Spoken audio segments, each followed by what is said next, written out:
Hola, comrades! Today's topic of interest, 2017. Yes, it's been a very interesting year. Coming off the train wreck that was 2016, we were all shaken at the year's start. We were scared and hopeful and filled with desire and dread and sorrow and determination. And as it turned out, 2017 has not been as terrible as we feared, but it has also not been as good as we hoped. There have been highs and lows. It's been a tumultuous year, but I wouldn't call it a bad year, at least compared to 2016. It's certainly been a great year for video games. In fact, it's arguably the best year gaming has ever had, right up there with 2007 and 1994. So it is with pleasure that I count down the top 10 greatest games of the year. Without further ado, number 10, Splatoon 2. As I said in my video on Splatoon, link in the description, the game was a shot in the arm for Nintendo. Here was a company whose reputation was decaying rapidly, and while part of that was the abject failure of the Wii U, another part of it was the company's failure to innovate in regards to franchises. With the original Splatoon, Nintendo proved itself to be once again a force to be reckoned with. A company that could not only update old standbys, but launch new franchises. Splatoon was a great game, and Splatoon 2 improved on it in every way. While staunch traditionalists may claim otherwise, the sequel instantly rendered the original obsolete. Yes, the first game is not entirely useless now, and I still boot it up every now and again for old time's sake, but I could not dream of going back to it on a regular basis after experiencing the sequel. The minor qualms I had with the first game's gameplay have been ironed out, and the story is much improved. For a Nintendo story, it's actually quite compelling. The presentation is better as well, and the game is more fluid.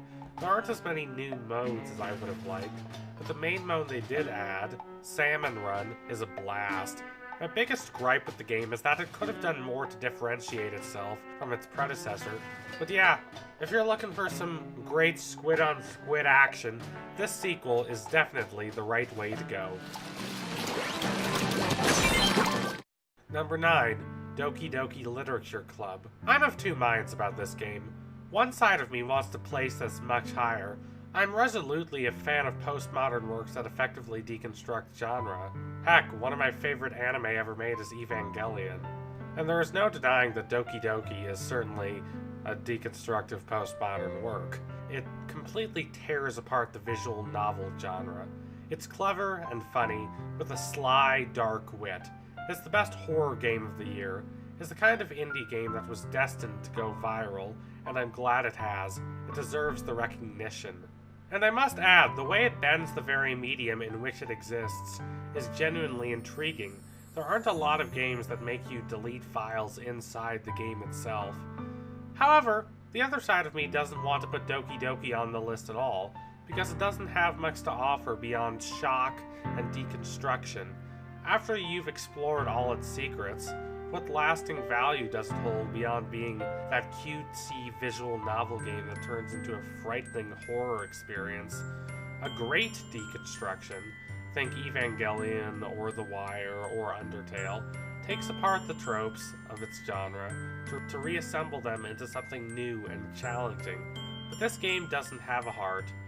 Great horror, like Alien or The Shining or even the better Resident Evil games, works even if you know what's going to happen.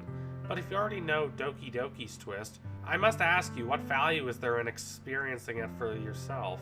I still like this game a lot, hence its spot, and I was pleased to see it shake things up in a blockbuster-heavy autumn, but it's not a masterpiece. Number 8, Cuphead. The other big indie darling this year. Cuphead was several years in development, building up substantial buzz for its eventual release. Hype can be a double-edged sword for indie games. Gamers are dealing with an unknown quantity, so they don't know what to expect. They're forced to judge what games will be good by a few minutes of trailers. Think of No Man's Sky, which generated considerable excitement with its beautiful open worlds and the promise of unlimited possibilities, only to disappoint upon release with cookie-cutter gameplay, a terrible story that promised far more than it could deliver, and repetitive, non-interactive landscapes. Cuphead, thankfully, did not disappoint. It's dangerous to think that the goal of video games is to be fun. If we do that, we limit the scope of what the medium is capable of. But sometimes you just need a game that's thoroughly entertaining from beginning to end, and Cuphead certainly delivers in that regard. With a lovely 1930s inspired animation style, and exciting run-and-gun gameplay that fits that style perfectly, Cuphead is a marvel. It may not be the most cerebral game or the most philosophical, and it may not break an abundance of new ground, but it's difficult to be upset about that when it's such a thrill. This game reminds me of when I was a kid first starting to game, and the worlds I was being immersed in seemed so fresh and new.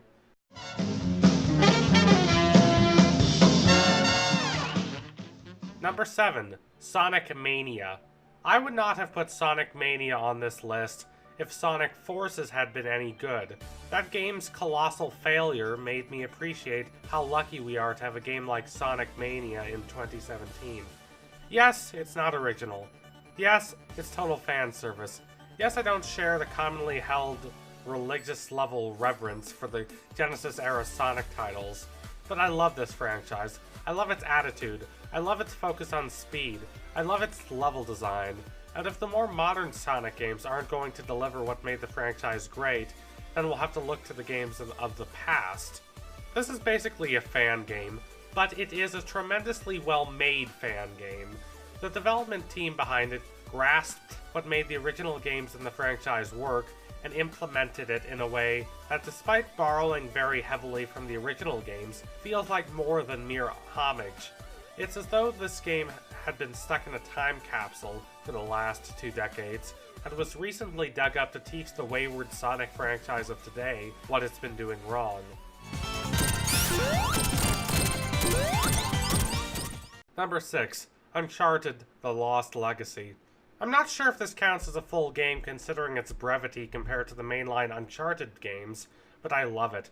Focusing on 2 side characters from the mainline Uncharted series, Nadine Ross and Chloe Fraser, The Lost Legacy is not the artistic behemoth of Uncharted 4, but it's surprisingly engaging. The dynamic between the 2 leads is continually evolving, and while they're quick with comebacks per the franchise's roots, the real surprise here is their emotional interactions. They're not exactly the most open characters, as is true of every main character in this franchise, with the exception of Elena, but when they're at their most vulnerable, and we see the horrors of the past and the anxieties of the present manifest themselves in full force, they can express a surprising degree of empathy toward one another. Although their team-up is a matter of practicality, and they're not exactly BFFs, they respect each other, and that respect extends beyond their skills.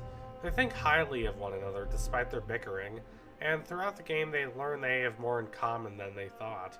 Uncharted started out as something of a video game version of Indiana Jones, but it has since evolved past that. It's not a story about high-speed hijinks, but about people and relationships. That was true of Uncharted 4, and it's true here. Nathan Drake grew up throughout the course of Uncharted, and it's heartening to see that his franchise has grown up too. You're adorable. Shut up. Oh, and now you're blushing. Number 5. Mario Odyssey. Mario Odyssey is exactly what I wanted from a Mario game in 2017. It's one of the most energetic and creative gaming experiences of the year. So why is it only number 5? Well, I must stress again that this was an astounding year for gaming. In a worse year, it could have climbed much higher. That does not bury the question. Why did I look at all the games released in the past year and decide that the latest entry in the definitive gaming series only deserves the number 5 spot? Before I explain myself, I should concede that I truly love this game. Earlier in the year, I called it the best Mario game since Mario 64, and I stand by that. Despite their brilliance, the galaxies in Mario Galaxy never transcended their structural function in the game. That is, to serve as simple paths for you to play through as you found your way to the star at the end of the level. The kingdoms in Odyssey, however, are fully realized worlds that you can explore to your heart's content. As importantly, you can bask in them, really soak in all the work that went into crafting their atmospheres, without worrying about collecting a star. The game encourages exploration more than any other game in the series since 64, but it fails to surprise, to set itself apart from the rest of the entries in the series. Most Mario games have a distinct feel to them. You would never confuse Sunshine with Galaxy, for example. This game, though, feels more like a modernized version of 64 than its own distinct product. The gimmick of controlling creatures with your cap is interesting and makes for great gameplay. I wish they could have better integrated it into the core of the world, like Sunshine and Galaxy did with their gimmicks. This feels like how a Mario game released in 2017 should feel, and I love it for that. But 20 years later, when fans look back at the history of the Mario franchise, this is not going to be the first game that jumps out to them.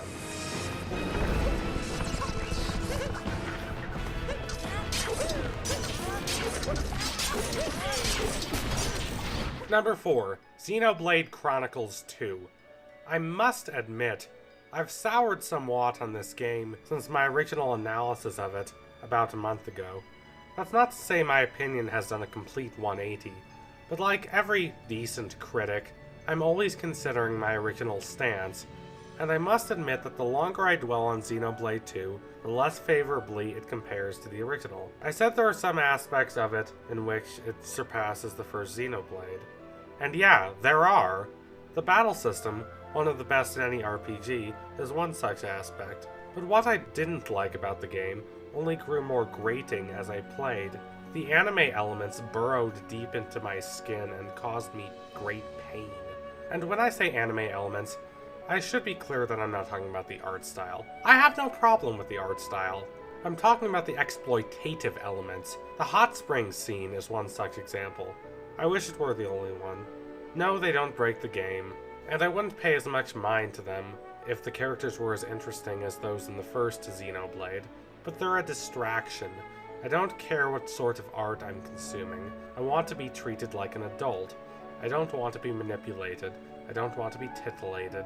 I signed up for an intelligent, uber-long, high-fantasy epic, and that's what I expect. As a gamer, I want to be treated to handle a complex, dense story without having it be interrupted by gratuitous bits of fan service. But enough complaining. This is likely going on my list of the top 20 or 30 best games of all time regardless. It's an inspiring epic, and I'm so glad the series is around to push the ambition of the art form. Make sure you stay for the last third of the game, by the way. It doesn't disappoint.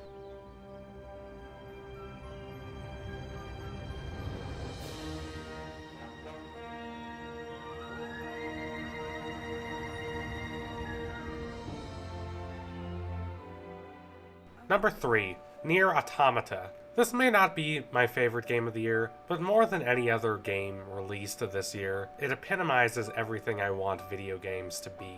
One thing the art form typically struggles at is using gameplay to complement story. The two are usually on separate wavelengths, and the medium suffers because of it. My number 2 pick is almost entirely focused on gameplay, and my number 1 pick is almost entirely focused on story.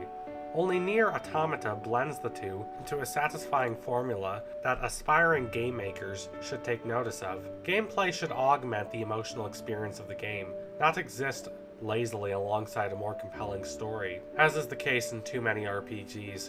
If gaming is going to be taken seriously as an art form, it has to be evocative in ways that couldn't be done in other art forms. I'm not saying to return to storyless games, but rather to use the medium of gaming itself to help tell the story, the same way Mad Max Fury Road uses the medium of film to help tell its story. The original Nier was flawed but ambitious. This underplayed sequel is one of the best games of the year, delivering on the promises of the original and delivering a heart-wrenching, challenging, endlessly cathartic experience. Perhaps we're not so different after all. Number 2, The Legend of Zelda: Breath of the Wild. This is the consensus game of the year, and it's not hard to see why. I called this the most important game of the decade before, and it's also one of the best. This is going to land atop a lot of best games of the 2010s lists.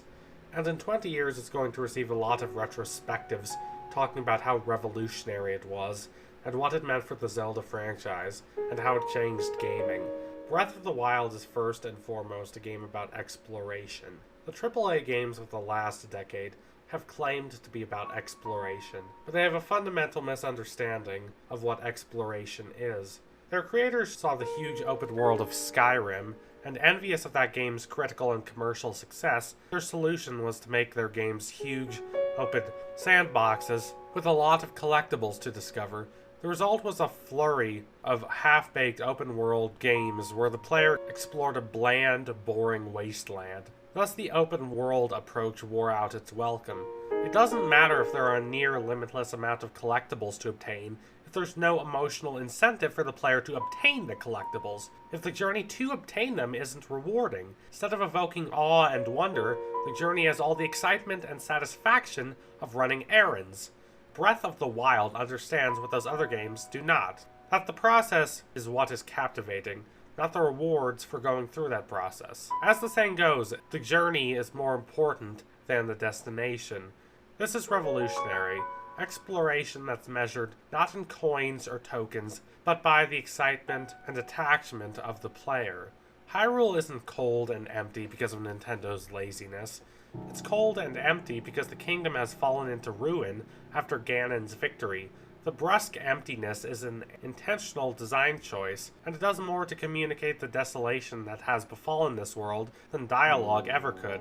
The sight of towns and villages is far more welcome here than in other Zelda games, and it's in stark contrast to the sorrow that permeates the vast plains and swamps and forests of Hyrule. Somber, melancholy, and yet hopeful, Breath of the Wild is this generation's ocarina, a paradigm-shifting piece of art that is a watershed moment for the industry.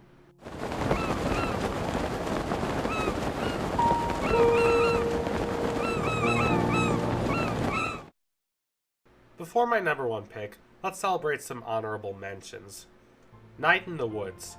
Atmospheric and pensive, Night in the Woods is a lament for a bygone age, an introspective glimpse at what was and what could be, and a prime example of why we need indie games to give us the kind of intimate, personal narratives that we thirst for, but that the big gaming companies are reluctant to provide. It just so happens to star an anthropomorphic cat.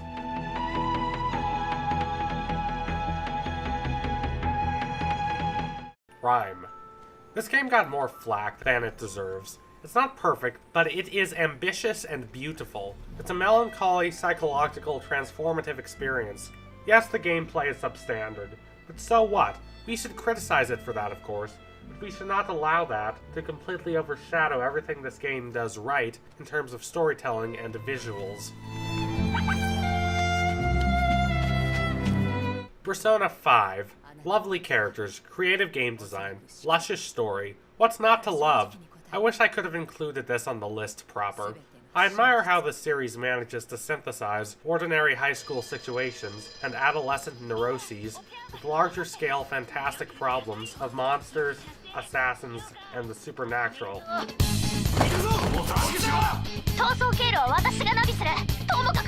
Hellblade, Senua's Sacrifice. This was a great surprise. The most positive trend in gaming over the last generation has been the increased focus on the psychological. It's not only about what characters are doing, but why they're doing it, and how it's affecting them.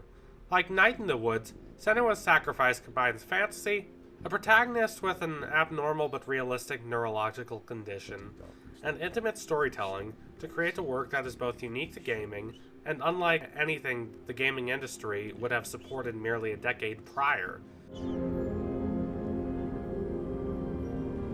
And now that you're home, he's so far away. And here we go, the best game of one of the best years in gaming.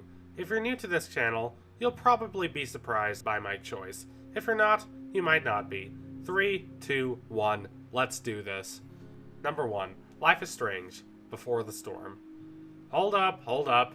Before you react, let me explain why I placed a game with minimal gameplay about two emotionally distressed teenagers over Zelda, Mario, and Xenoblade. I will start my defense by freely admitting that the game is heavily flawed. While the interaction between the two leads is compelling, the entire rest of the cast comes off as two-dimensional at best. The third and final chapter of the game refuses to confront the main subject of the game, the ambiguous morality of Rachel Amber, and instead changes topic to a quest that's satisfying but not remotely as challenging, and serves no thematic purpose other than to reaffirm Chloe's commitment to Rachel. The original Life is Strange, a superior work, had time travel, which added another element and allowed for a grander and more layered narrative, but it also took its entire cast of characters on a journey. Compare that to Before the Storm, in which Chloe is the only character to change, and the changes that she undergoes, because of her interactions with Rachel, becoming more optimistic and idealistic, believing that she has yet an opportunity to change her fate for the better, are erased by Rachel's disappearance in the time between this game and the original Life is Strange. The original game forces its characters to reckon with the effects of their actions. Before the Storm does not. None of that matters, though. Not to me. Not enough to keep this off the number one spot on my list. This was destined to be my number one game of 2017, as soon as I witnessed the beautiful interactions between Chloe and Rachel. I've always believed that the work which does one thing masterfully will always shine above works that do everything merely very well. When I declare this the best game of 2017, it is not because I'm overlooking its flaws, but because I consider those flaws unimportant relative to its extraordinary successes. Its flaws can be forgotten, but its triumphs are transcendental. Before the Storm might not be the smartest game of the year, but it is the most empathetic. It is the most willing to unapologetically reveal the flaws of its main characters. We may agree with the actions of Chloe and Rachel, or we may not. It's irrelevant. What matters is that we not only relate to the experiences they're going through, but that we relate to how they process these experiences. We relate to the hopes and dreams and fears and anxieties they associate with their experiences. Before the Storm is not always great, but when it works, it's a marvel to behold. A raw cacophony of humanity. That's why it's the best game of the year. It may not be the most innovative, but it's the most honest and truthful. Don't you just feel like everything's possible?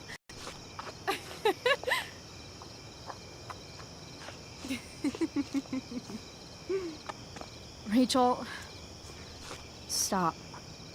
If you don't mean this, it's just making me feel like shit that this life you're describing isn't going to happen. For fuck's sake! I've never been more serious in my life. Wow.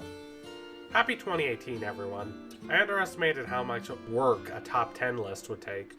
Recording this while ill was probably not the best idea either. Still, I enjoyed making this list. It allowed me to refine some of my earlier points, and offer commentary on games I didn't have a chance to talk about already. Anyway, if you liked what you saw today, consider donating to my Patreon so I can produce even more amazing content. Also, don't forget to like, comment, subscribe, all that terrific stuff. Adios, comrades!